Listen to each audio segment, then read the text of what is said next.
shimmering, turning darkest night to daylight.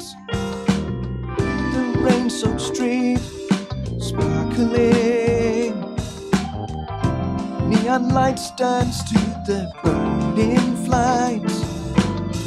Those basement joints are bouncing, trading fours right up till sunrise.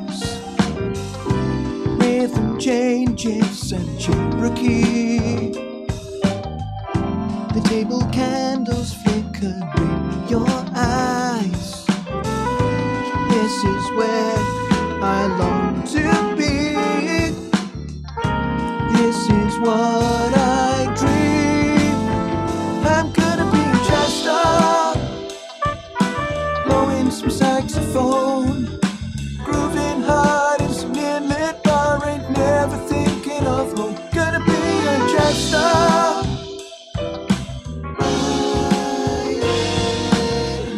flying high.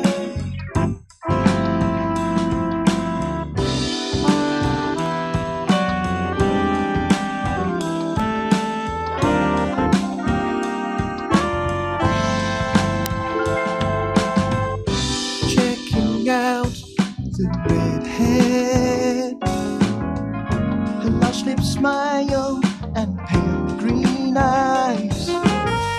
Under the lights I'm glowing,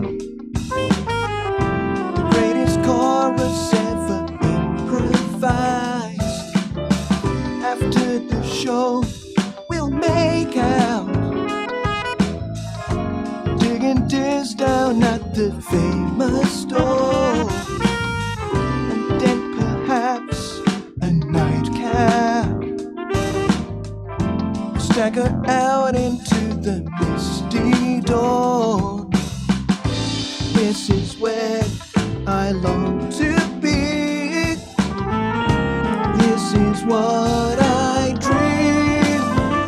I'm gonna be just up, blowing some saxophone, grooving hard in some neon-lit bar. Ain't never thinking of home. Gonna be a jazz star,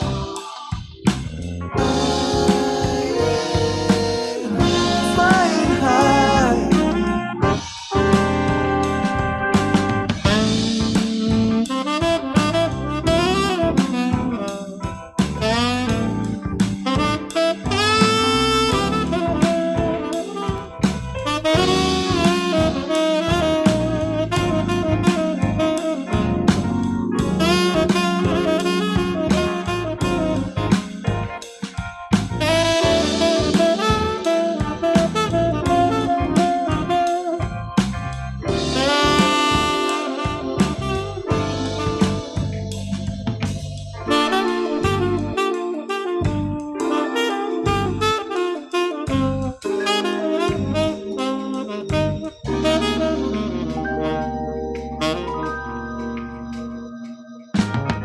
She's waking up beside me, jaded memories of the night before. Her ginger curls unfurling, no greater life could ever be asked for. This is where I long to be. This is what I dream. I'm gonna be just up, blowing some saxophone, grooving hard in some neon-lit bar. Ain't never thinking of home. Gonna be a jazz star,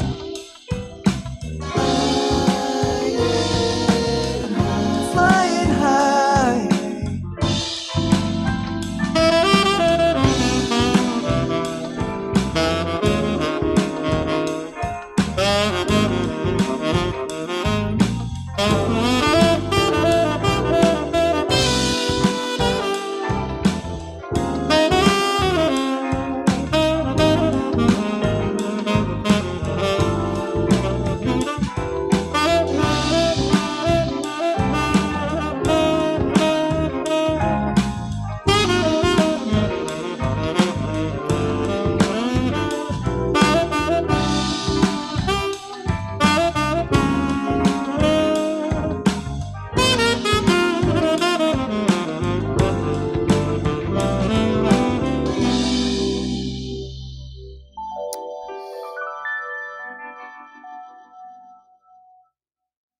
Good evening, everybody.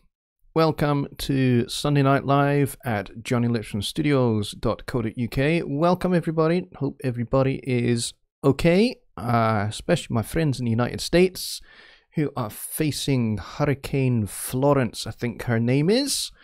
And she's wreaking havoc already from what I've heard from my friends and family over there.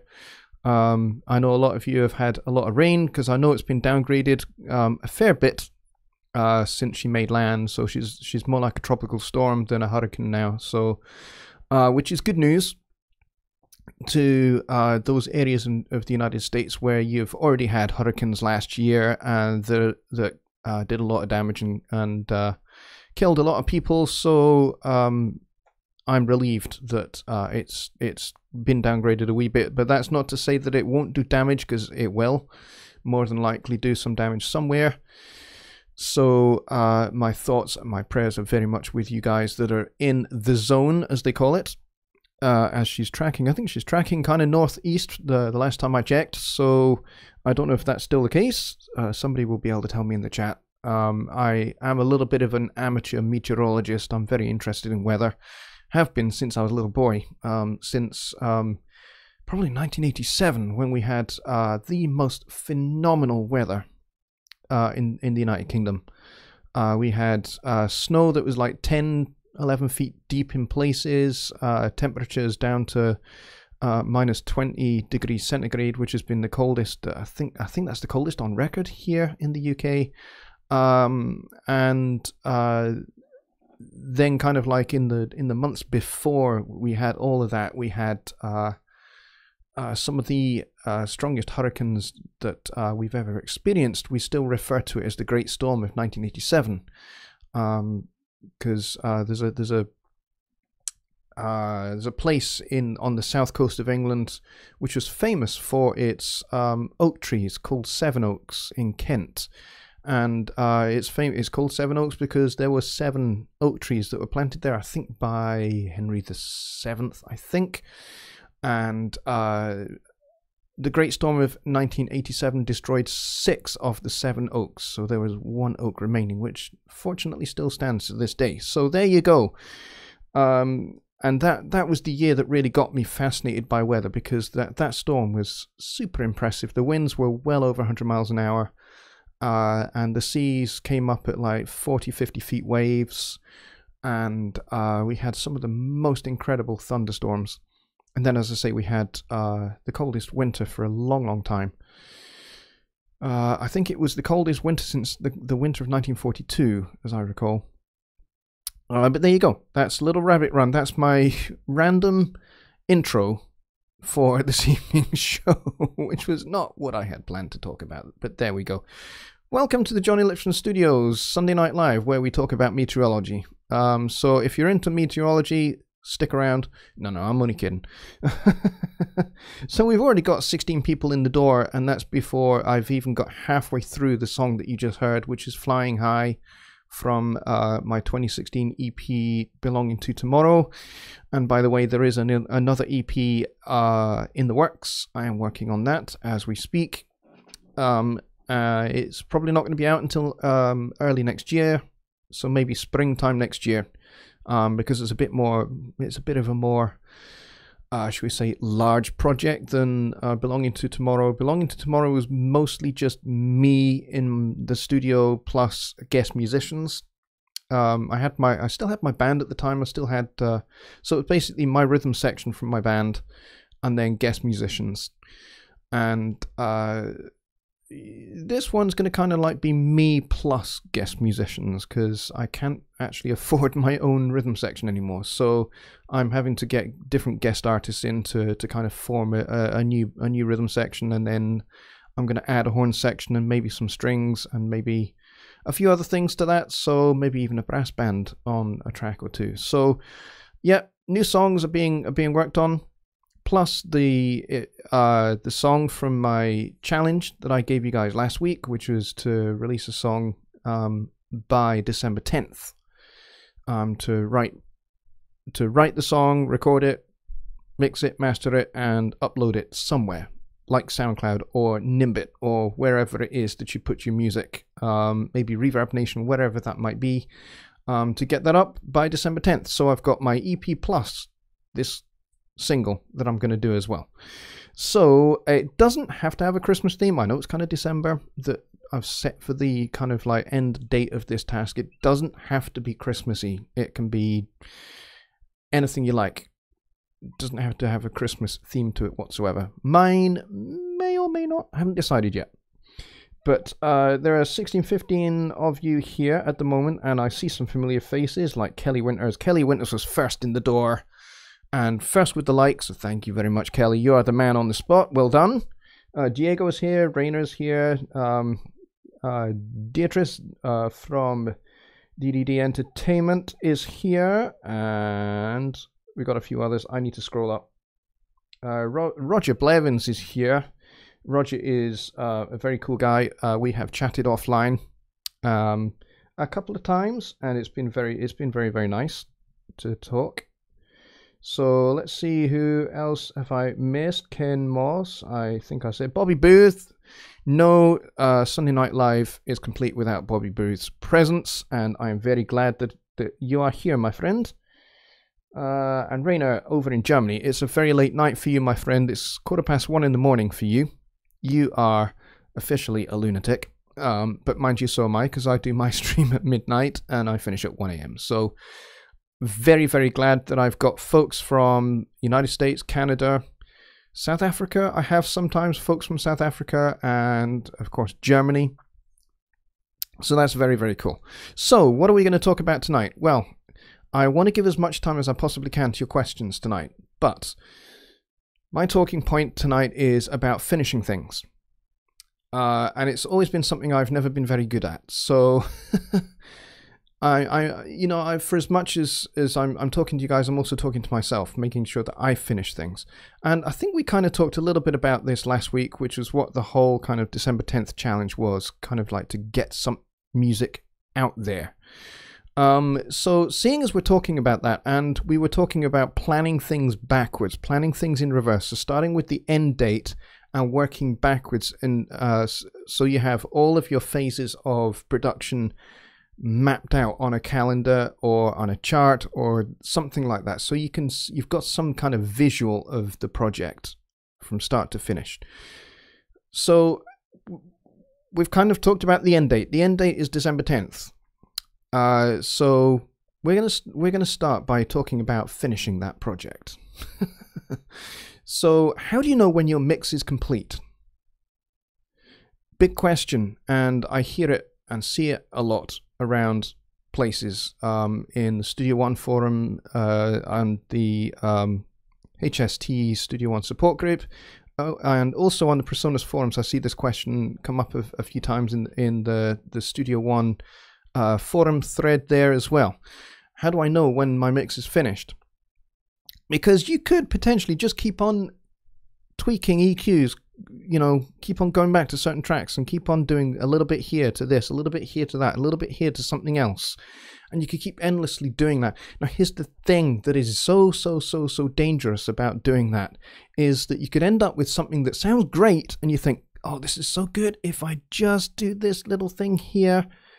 And once you've done that, you suddenly realize that affects the balance of something else in your mix. And you go, oh, okay, I need to address that. So I need to turn that up maybe a little bit, or I need to adjust EQ there because I've adjusted the EQ over here. Oh, but now I need to deal with the compression over here as well. Oh, but now I need to deal with this thing here.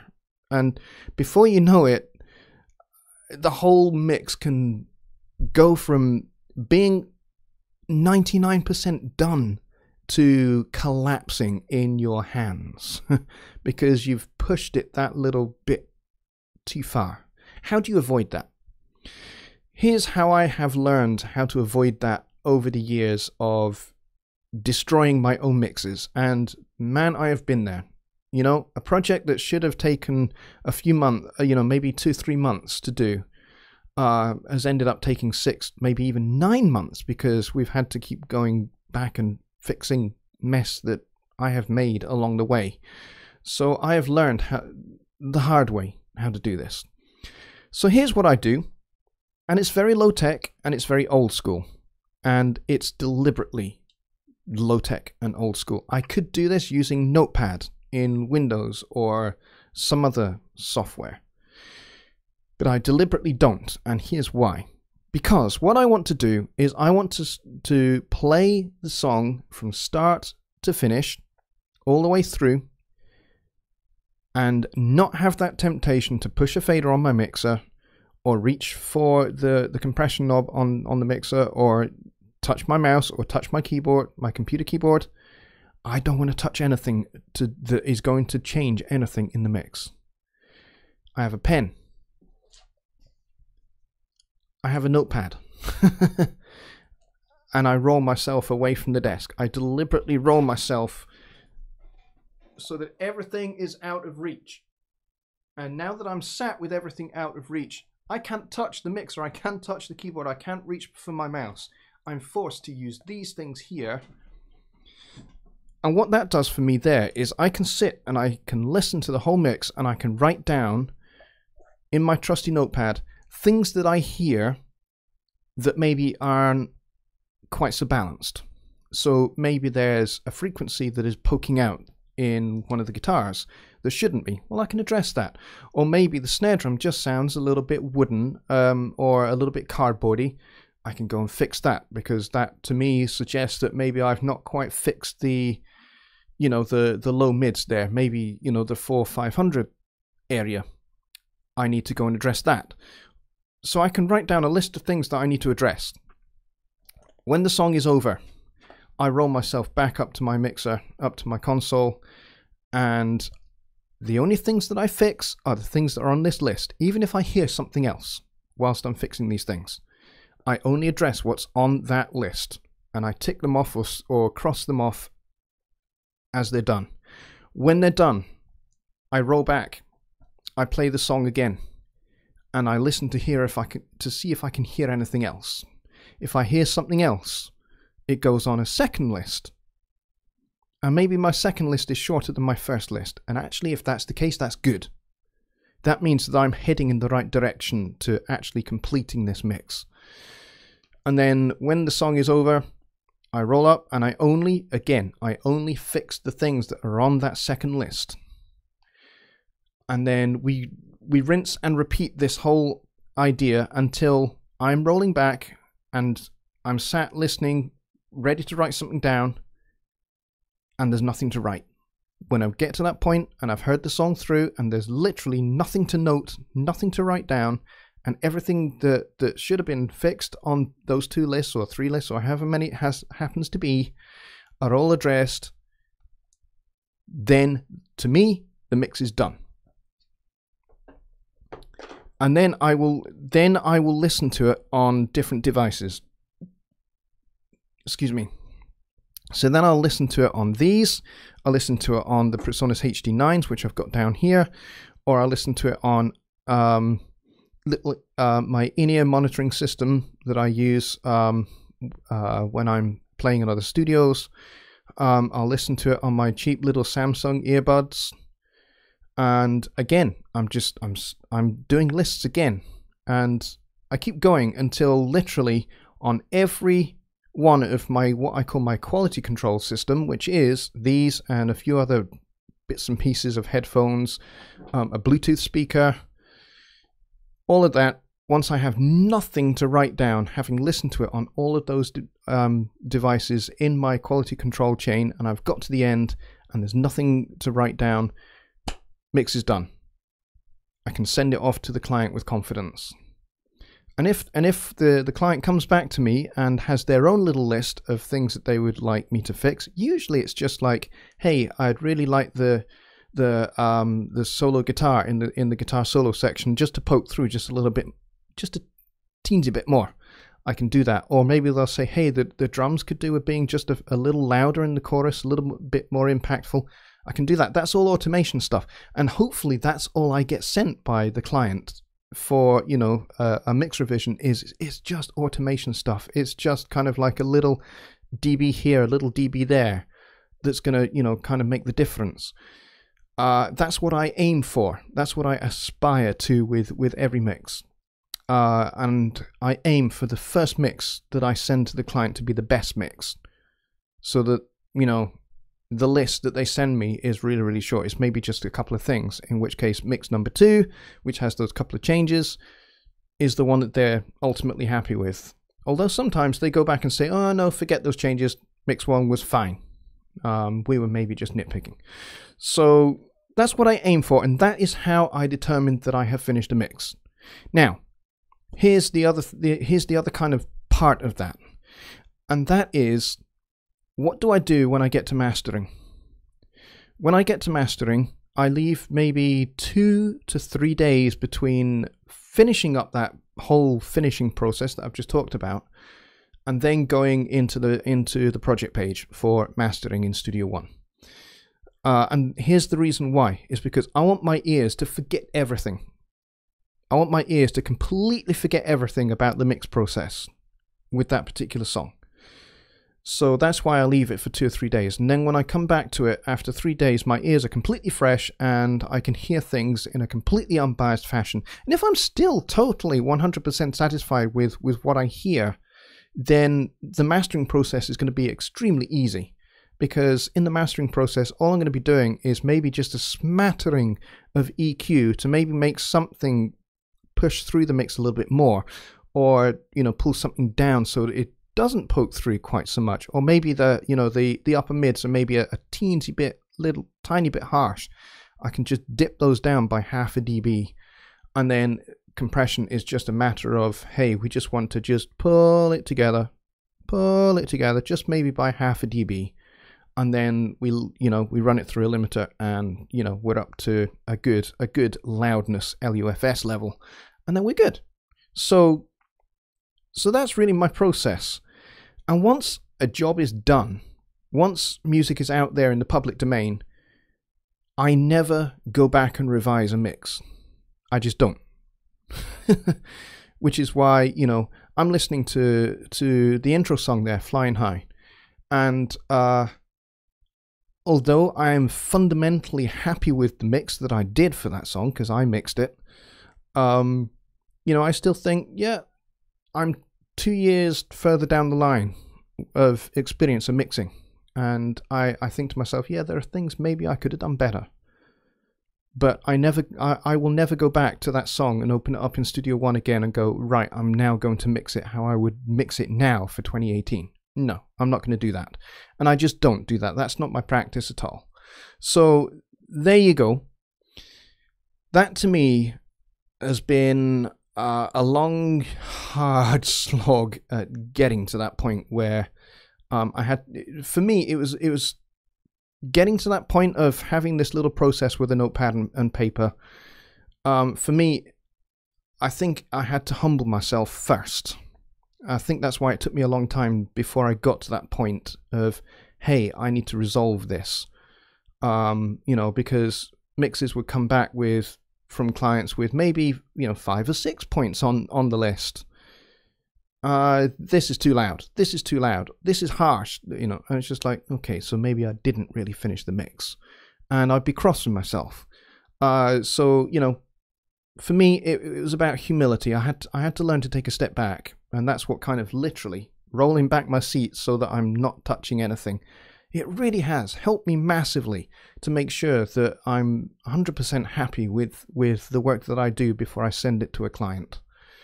And I tell you, it's improved my relationship with my clients no end, and it's improved the quality of the work that they get of their songs no end. And it's so simple. It really is the most simple thing ever. And it took me probably the best part of 20 years before I got to the point where this is actually sensible. Paper and pen, notepad and pen to work all of this stuff out. Why I didn't think of it 20 years before, I don't know. It was a pride thing, clearly a pride thing. I just thought, why am I going to make lists? That's stupid. No, it isn't. It's not stupid. It's the most common sense thing ever. All right, so there we go. That's my talking point, and we can kind of like spitball conversation off of that idea, or we can talk about the December 10th challenge. If you guys are going to go along with me on that or not, as the case may be. But I can also take your questions on any part of the whole music production process from start to end. So writing the song, recording, mixing, mastering, any questions you've got, anything you've got on EQ, compression, plugins, what I think about any part of that process.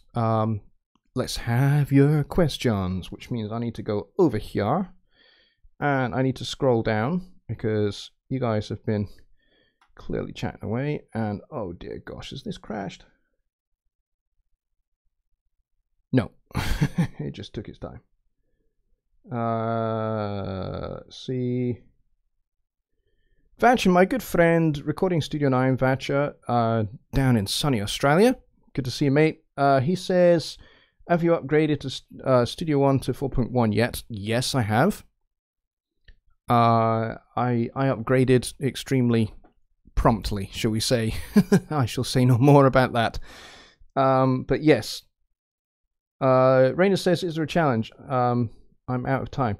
There is. The challenge is to write, record, mix, and master, and get a song, so just one song, out into the public domain, be that SoundCloud, be that Nimbit Music, which is where I put my stuff, or Reverb Nation, or wherever, or iTunes, or wherever it is that you put your music for public listening, to get that out on December 10th. Okay? Because I think, for a lot of people that, that's what they need. They need kind of a deadline, and then they can work back from that. And, that's the best way to get music out there, is to have a plan, have a, rather than saying, hey, I think I'll do an album this year. I did that for far too many years. There's a big gap between my 2016 EP and the record before that, which was in 2012, 2013. Yeah, 2013. So big gap, 13, 14, 15, 16, 17, 16, 4 years, 3-4 years. Why? Because every year I kept on saying to myself, I'm going to do an album this year. And I'd start, and then I'd get sidetracked by lots of other things. And because I never actually said, I'm going to have an album out by X date, it didn't ever happen. So that's what that challenge is about. I'm going to do it, and hopefully as many of you as possible are going to join me, and we will all have a mass release of songs on December 10th. That would be awesome. So that's what that is. And yes, it should be fun. I'm looking forward to it. Vacha says, we get distracted with upgrades and new VSTs. Yes, we do. Far too easily. I'm going to try and, on this really rather slow laptop, scroll back up so I can see what I miss. Jonny Guyver's here. Good to see you, my friends. Thank you so very much for coming out and checking my show, Jonny. Appreciate it. And he says 21 chat members. That's awesome. Actually, 21 is a record for a Sunday Night Live. I think that's the most I've ever had in a Sunday Night Live. This is awesome. Thank you so much, every single one of you, for coming to this show tonight. And I hope that each one of you gets a lot of value out of this. If not from the chat, then certainly from, kind of answering your questions. I really hope that, this show actually has that effect for you. Kelly Winter says, what was that meter or plug or something in the mastering section you spoke about? What was the meter or plug or something in the mastering section you spoke about? You might be talking about the chat that's been going on the Persona Studio One group quite a bit about LUFS, loudness units relative to full scale, which is what that stands for. And yes, there is LUFS metering within the Studio One project page. I don't think I've got a project available, which we could go look at. Hang on, let me go back to start page. Projects, have I got one?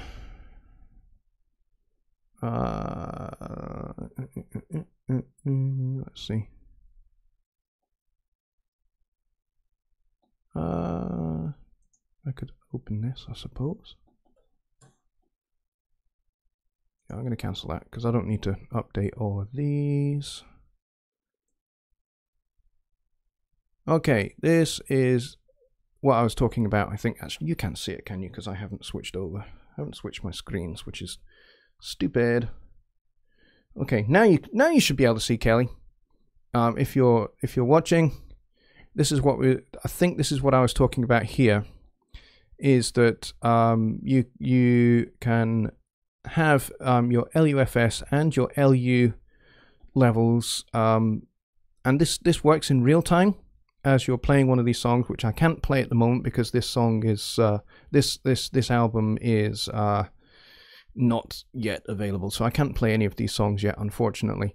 But when you play the song and you see this metering going up and down, then this starts to respond. You get the integrated loudness, you get the loudness range and the true peak values in loudness units, and then also in loudness units as it relates to full scale. So these are all really helpful. And I think I also made a little mention of my good friend Ian Shepherd's website, one of the websites he has, which is loudnesspenalty.com. Oh gosh, it is such a useful website. All you do, it doesn't store any of your music. I should make that real clear right up front, is it does not store any of your music. You upload your MP3 or your WAV, whatever it is, your mastered WAV, and you just stick it in there. It analyzes it and it tells you what different streaming platforms would do to it. So would they turn it down? Would they turn it up? That kind of thing. So the whole idea is that you want to avoid streaming platforms like YouTube, like iTunes, like any of those others whose names escape my memory, or Tidal and all of that. You don't want those platforms to penalize you by turning your music down. So you want to be as close to kind of like maybe them turning you up a tiny bit than compressing you or compressing your music. You kind of really don't want that. So that's what that's all about, and it's really, really useful. I did this for this master that you're looking at here for this record. I ran each one of these songs through loudnesspenalty.com, and it spat out what the numbers were, and it said, I think for pretty much most of the platforms, the most popular platforms that it emulates, it pretty much said that most of them would turn it down by half a dB. And I think YouTube, on all of these songs, YouTube would turn it up 1 dB each, more or less. So it was a reasonably good average, and I was happy with that. But that's what that's all about. So yeah, that's what that discussion was about. I hope that helps, Kelly. I'm going to scroll back up. So if you're still posting in the bottom of the chat here, I'll get to you in just a minute, but I want to catch the guys at the top here. Robert John Pilkington is here, and he says, greetings. Good to see you, my friend. Welcome. Welcome to the show. Just Bob is here. He has a question, which I just need to get to.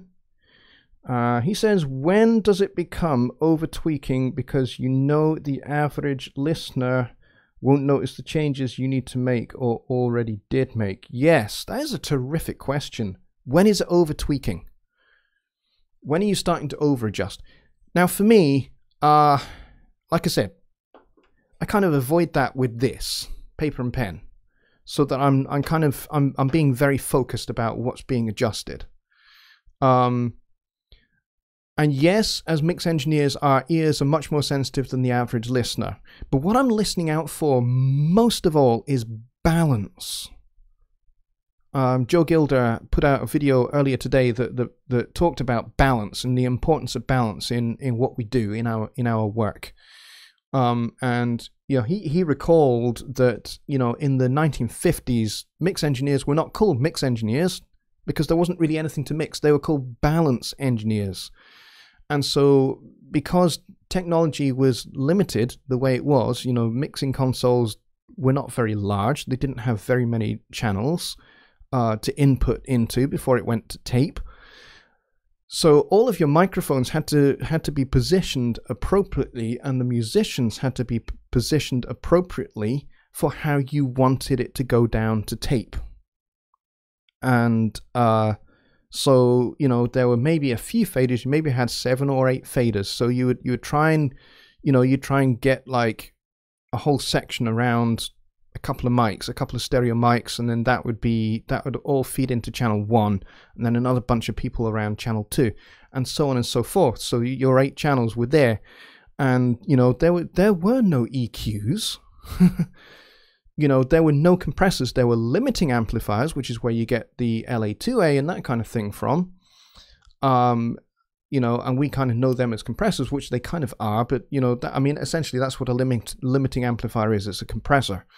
But that's what they were called. They were called limiting amplifiers, and it was just, that's what it was. It's just a dynamic range thing, and you only had one of them. If your studio was good, you had like one limiting amplifier, and then it went to tape.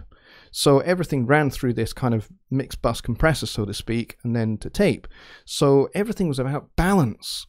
So when I'm sat back here away from the console with my notepad and my pen, those are the things I'm listening to. Yes, I am kind of listening to the EQ a little bit, but mostly I'm focusing on the balance, because if I'm focusing on the EQ, then I've not finished mixing and I need to go back into mixing mode. So I hope that answers your question. Indeed, it is a very, very good question. And Grace R is here. He says, "Hi, Johnny, made it at last. Very good to see you. I hope you're still here, because I've only just got to your comment, but thank you so much for coming. And if you've got a question, I will try and get to it as soon as I can. Dooley still is here. No show is complete without Dooley being here. Bobby Booth says, I stop when I feel the song, if you know what I'm talking about. Yes. If the song feels fantastic and it makes you want to dance, however limited your dancing skills are, like mine are phenomenally limited. But, you know, if I'm sat in my chair and I'm kind of, my whole body wants to groove to the music, then yes, you're in that zone. You've crossed over into that zone where you're kind of in the 98% done. And it's all about just sweetening it up after that. To be honest, that's, you know, and that's kind of what this process is, really, this kind of notepad and pen kind of thing. It's about sweetening it up. It's about kind of like, yeah, this is good, but, you know, balance, making sure everything is in balance, making sure everything is perfectly in balance. And then when I get to that, as I say, when I get to that point where there's nothing to write down and it's just pure, I am grooving, we're done, 100%, and I'm happy. Let's see. Johnny came into the show quite early on, which is very cool. Thank you, mate. Stephen Greenwood is here as well. That's very good to see. Thank you, Stephen, for coming. Let's see. Yeah, you guys are kind of talking about the storm as well. Let's go back down to the bottom, and if I've missed your question, then please just post it up again.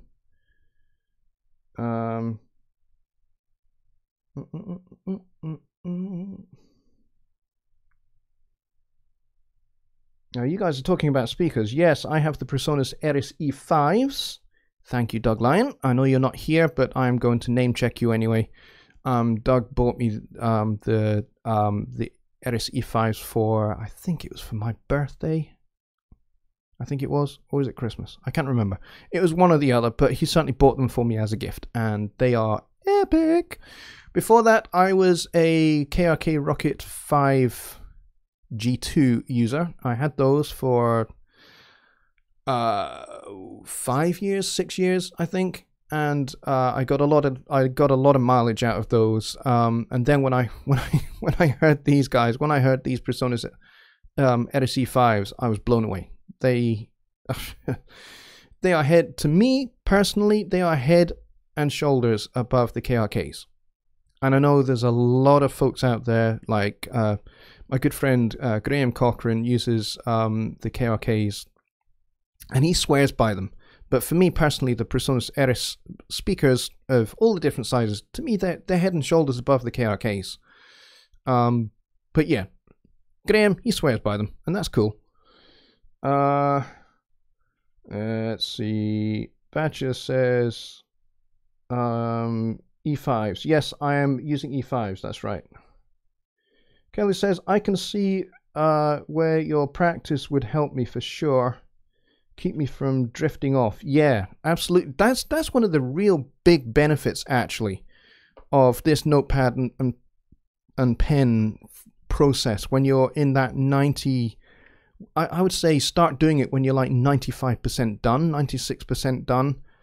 That's the point where you roll back and you start getting into that process, and it will help you focus. It really does help me focus on the important things of the music, so that I'm not getting caught up in what plugin is doing what, what EQ is doing what compressor is doing what. I'm not really at that point. I'm well past that.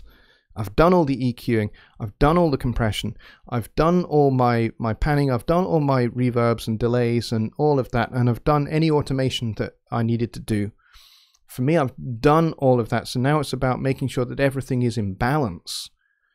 And some of that might be there's a little, maybe there's a little frequency that I've missed, that I've overlooked. Might be I need to go and address that. Stuff like that. So we're kind of into the nitty-gritty at that point. Bobby says I might have to upgrade to the E5s. They are fantastic speakers, Bobby. There is no question about that. Absolutely no question about that. I highly recommend them. And I think you might be able to pick them up for a reasonable price as well. So definitely go take a look at those. Vatcher says it's a matter of learning your speakers. Unless the music you produce has lots of bass. Yeah, that's a really great point. However, you can get a sub. Personas make a sub. I forget what it's called. It's the Tembler, I think. Tembler T10. Jonny, you would know that information. Post it in the chat. Correct me if I'm wrong. It's called, I think it's called the Tembler T10, and you can connect your Eris speakers to, in conjunction with the T10 sub as well, and that'll get you a little bit more bass. It also depends upon the size of your room. Now, when I got the E5s, I had my small little 8x9 room, and these were absolutely nailed on perfect for that room. Now, this room is a little bit bigger. They're still great, and I still love them, and I'm probably not going to upgrade to the E8s. Because I don't know where I'm going to be in 3 years' time. In 3 years' time, I might be in a small room again. So I have to bear that in mind. So, but yeah, for this size room, these might be a little bit too small in terms of the size of the woofers and maybe the bass ports. But yeah, you do get plenty of bass out of these guys for sure, but you're not going to get massive sub lows. You're not going to necessarily get 40 hertz, 50 hertz, tremendously well represented by these little bass ports. I don't think it's necessarily going to happen, and I really don't think they're necessarily designed to necessarily go that low. Most speakers of that size aren't, and to be honest, most people who are buying 5-inch speaker systems, they tend to be in a smaller room, in which case you don't want tons of bass coming out of those speakers, because a 40 hertz cycle waveform is 16 feet long. If your room is not 16 feet long, it's going to crash into the wall and bounce right back, and you'll start getting phase cancellation and standing waves around that frequency area, around the 40, 50, 55 hertz range, and that's going to mess up how you mix your bass. So you don't want a ton of bass unless you've got a big room. That would be my opinion on that subject. Grace R says, that's why I'm a bit concerned about changing. Yeah. It depends upon the size of your room, to be honest.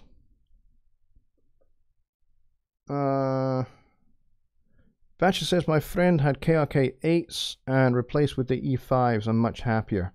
Yeah, sometimes 8-inch speakers might be just too big for your room, in which case they're, a size down is a good thing. Jonny says yes, so I'm correct, I think. T10 is correct for the subs, says Vatcher. Thank you.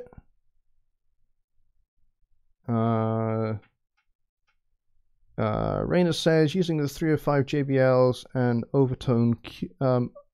Aurotone Cube most times mix with headphones because the room acoustics is too bad. Yeah, that is the plus point of headphones. If you've got good open back or semi-open back headphones like these ones, they're good for mixing because the bass doesn't get trapped between the speaker and your ears, giving you a false sense of low end. These guys, the HD7s, are actually really well balanced in the low end, my opinion. They give you enough, but they don't overhype it, which is a good thing. So, and you know, if the room acoustics are not great, or if you are in a position where you cannot do anything to treat the room, then open back or semi-open back headphones is a great option for you because it means you can take the room out of the equation altogether, and then you don't have to worry about treating the room if that's not a possibility for you. The only thing that I think maybe is a small caveat here with mixing on headphones, and I have nothing against mixing on headphones because Andrew Sheps, Grammy Award-winning mixer, mixes on headphones. Most important thing is know those headphones inside out. Know them. Really, really, really know them. Learn them. Learn every aspect of the frequency response of those headphones. That's why Andrew Sheps can you know, churn out a #1 record that he mixes, and he does it on his laptop with, you know, a pair of actually less than $100 headphones. And he does it because he knows those headphones really well, and he does it because he's also incredibly experienced and incredibly skilled at mixing. So that combination is the perfect combination for him. That's why he can churn out great award-winning mixes with a pair of really crappy headphones, because he knows them inside out and he knows what he's doing. So, you know, perfect combination. Know your headphones, get really, really good at mixing, get really, really well practiced at mixing, and develop your ears and your sensitivity to the whole frequency spectrum. You know, mixing on headphones will be a breeze for you, and it's not a bad thing. The only caveat really is that it does give you a false sense of stereo image a little bit, because, you know, the speakers are literally at your ears, pointing front onto your ears at the sides. You know, so whereas we don't normally perceive stereo in the real world in the same way. So that's a little bit of a problem with mixing on headphones. But you can always, you know, kind of take your mix to another situation, listen on a stereo system where there is a good stereo image, and, you know, that'll help you maybe get that sense of balance and a better sense of stereo image. So I hope that helps. Kelly says, I tried to take as many pains as possible to get my listening point to all 4 walls. I was forced by my real estate in less than perfect spot in the room.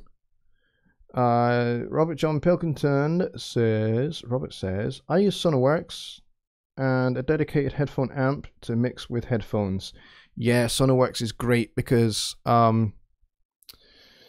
it can do some frequency analysis, and it can it does some really, really complex things that I don't necessarily understand how it does it, but it can make your headphones sound like speakers and things like that. Very, very clever stuff. And I hear lots of good things about Sonarworks that I recommend. Let's see. Grazar says, loft room, regular semi-detached house, 10 by 15. 15 is speaker wall. E5's okay. Yeah, you want, is that 10 by, okay, 10 by 15. Let's see. Yeah, generally speaking, you want to have your setup along the short wall so that the speakers are firing down the longest wall. The reason being, if your speakers are firing towards a wall that is 10 feet away, when you send that 40 hertz cycle to that 10-foot wall, it's going to go bang into the wall before it's fully developed and come back into your mix position. You can bass trap for sure, you can bass trap.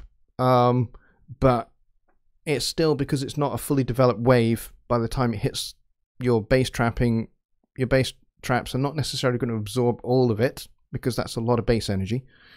So you're still going to, even with bass trapping, you're still going to get some of that bass coming back into your mix position reflected. So you get what you hear directly and then what you hear reflected. They'll be out of phase with each other, and you'll get some phase cancellation at that point. And you may find that you're sitting in a null point at a particular frequency, and then you take your mix out to the car and you go, whoa, that frequency is jumping out. The reason why that frequency is jumping out is because in your room you cannot hear it. So important that you set up along the short wall with your speakers firing down the longest wall. So if it's a 10 by 15, then ideally you want to set up along the 10-foot wall, so it's firing down the 15-foot wall, because that 40 hertz cycle will have nearly run out of its energy by the time it hits the 15-foot wall. So you'll only get a little bit of bounce back off the wall. And so you'll reduce the possibility of phase cancellation, and of course bass trapping at the back, you'll probably null that out altogether. So that would be my advice. Make sure you set up in that optimum location. Kelly says, my weak spot is the left and right walls. Front to back I have 12 foot. Okay. Yeah, so if you're getting reflections off the side walls, that's going to come back, and you'll find that that's certainly upper mids and some of the highs will start to be out of phase, and you'll get phase cancellation, and you'll get some frequencies that you just don't hear because your room is lying to you, and is cancelling out the direct, what you hear directly, and the reflected sound. They just cancel each other out ultimately.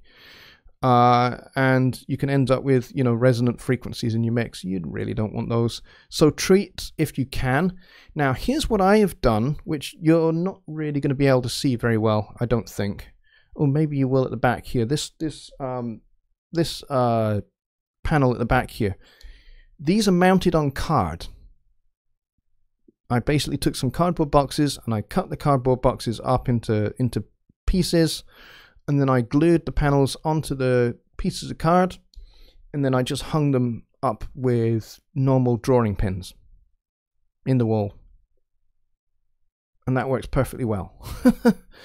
Because this is a rented house, so, I couldn't glue stuff to the wall directly because of that. So with the landlord's agreement, he said, yeah, just hang them like you would pictures. That's fine.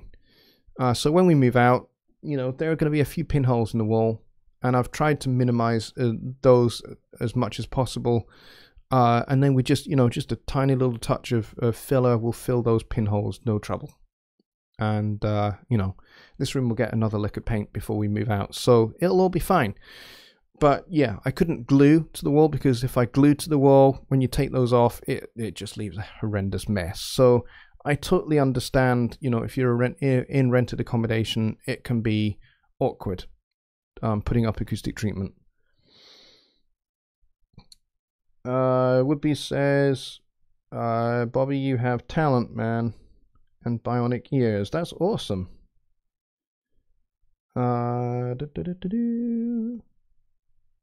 Yeah, you're talking about Bobby's mix on Jonny's song. Yeah, Bobby is a very, very fine mix engineer. And he is to be commended for his work on a whole bunch of mixes that I've heard him do.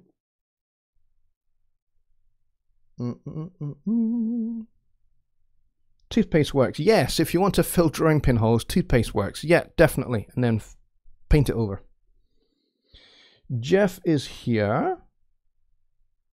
He says, when I compare the two, my headphones,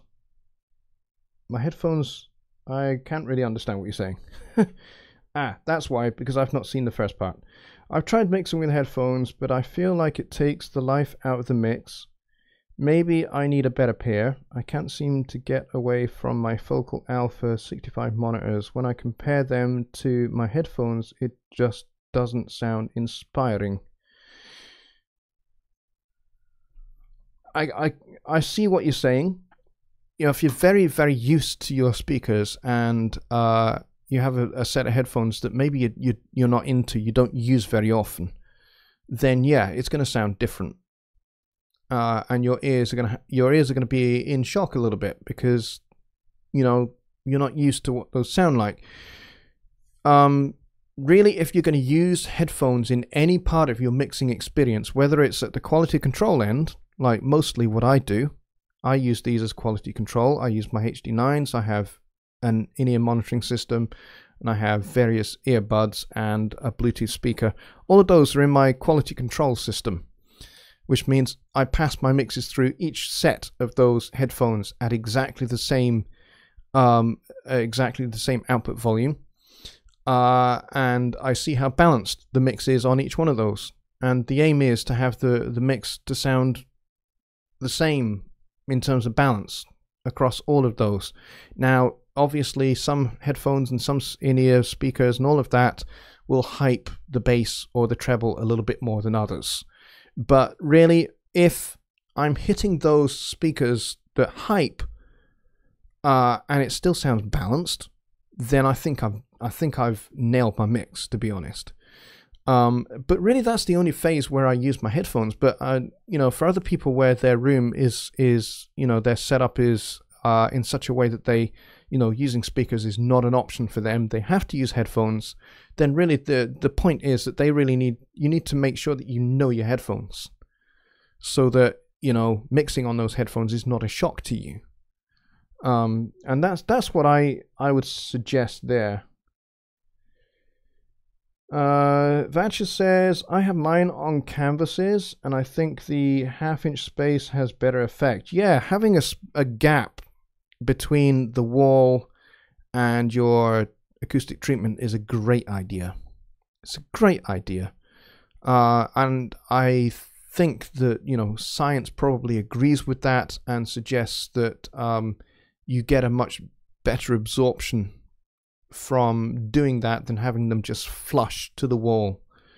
And I think that's where a lot of people, you know, when they say, oh, you don't want to get Auralex, oh, that Auralex foam is rubbish, it doesn't do anything, it doesn't absorb anything, it's probably because they've just slapped it to the wall, and maybe slapped it to the wall in the wrong place. They've just put it up to look pretty, as opposed to put it up to be functional, which is what my panels are on my walls. Yeah, does it look pretty? No.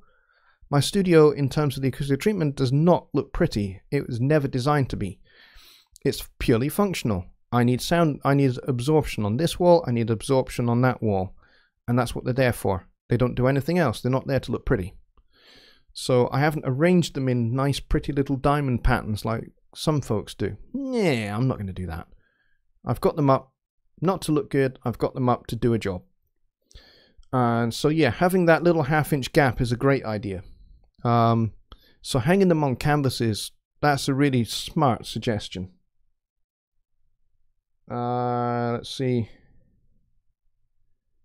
Kelly says, I've been told ported monitors like mine can hype the bass and trick you. Well, yes and no. Depends where the port is. The RSE5s are front ported, so the bass ports are at the front, which means they are facing directly at you. So I don't think there's any way in which they can hype.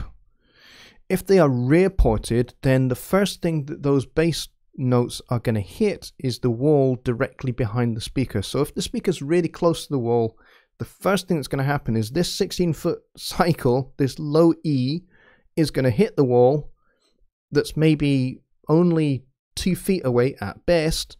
And some people have their speakers really close to the wall. And if they're rear ported, the bass is just going to hit that and it's just going to build up in the corners. And before you know it, your room is flooded with bass. So you turn the bass down in your mix all the time. And then when you take your mix out to the car, it sounds like your song was performed in a nightclub inside a jam jar. You don't want that. So if your speakers are rear ported, it is very important that you bass trap behind those speakers. Really important. So that when the bass notes are coming out and the first thing that they hit is the absorption and not the wall. And that'll help deal with that. It's not going to completely deal with that. I think rear ported speakers are a really bad idea. I think they're a really bad idea. I don't know why some speaker manufacturers have the bass ports firing backwards. That's silly, right? Because if you set up in the center of the wall, which is where you should be, then you're just going to encourage more bass build up in the corners behind the speakers. I think that's a bad idea, personally. But that's what I think. Roger Blevins says, great show, Johnny. Got to go. See you next time. Well, you know what? You are you've just given me my cue that time is up. Thank you very, very, very much for pretty much an audience of 20 to 21 people all the way through the show. That has been really, really cool. You guys have been fantastic. I really appreciate. Hang on a minute. I'm just trying to find the next. No, that's not that screen. Hang on a second. I don't want to do that. I wanted to do that. That's what I wanted to do. Okay. I still haven't got this whole OBS thing sorted out. Johnny, I think you and I maybe need a tutorial. I'm getting better at it. You know, I'm a few shows in using OBS, but, you know, I need to just practice a bit more, I think. But yeah, I was going to say it's pretty much my cue to wrap the show up. Thank you very, very much, all 21 of you who came to the show. That is a record for a Sunday Night Live. It would be fantastic if we could break that record again next Sunday. So if you know people that you think would benefit from coming and watching, please send them the link to my channel, get them subscribed, get them to hit that notification bell. If you've been watching this and you're not subscribed, hit the subscribe button right now, hit that notification button just now. And also, if you have found this show really helpful to you and you've enjoyed this discussion, then please hit the like button. That would really help me out tremendously.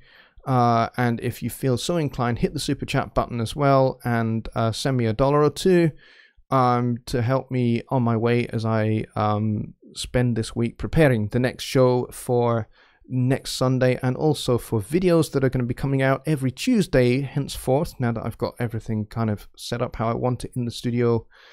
So I'm going to be continuing my mixing tips series, plus I've got a few other series coming along as well. Going to go over some of the stuff for Studio One 4.1, although a lot of it has been really fantastically addressed by my good friend Marcus Huskins. Go and check out his YouTube channel and the videos he's got up there on the tempo track in particular. Those are fantastic. My other good friend Jeff Pettit, who is one of the Presonus Forum moderators, has done a great video on tempo track as well. So check both of those out. I know it's the same subject, but they both approach it from slightly different perspectives, and it's very, very useful. You will get a lot out of both of those if you're interested in tempo mapping in particular. So until next time, you will have a video from me on Tuesday, and then Wednesday I'll be doing Songwriting Simplified with Jonny Geib over on the HST Livestreams YouTube channel. Go check that out on Wednesday, and then next Sunday we'll be back here for Sunday Night Live. So until then, folks, I'm going to wish everybody a very good night.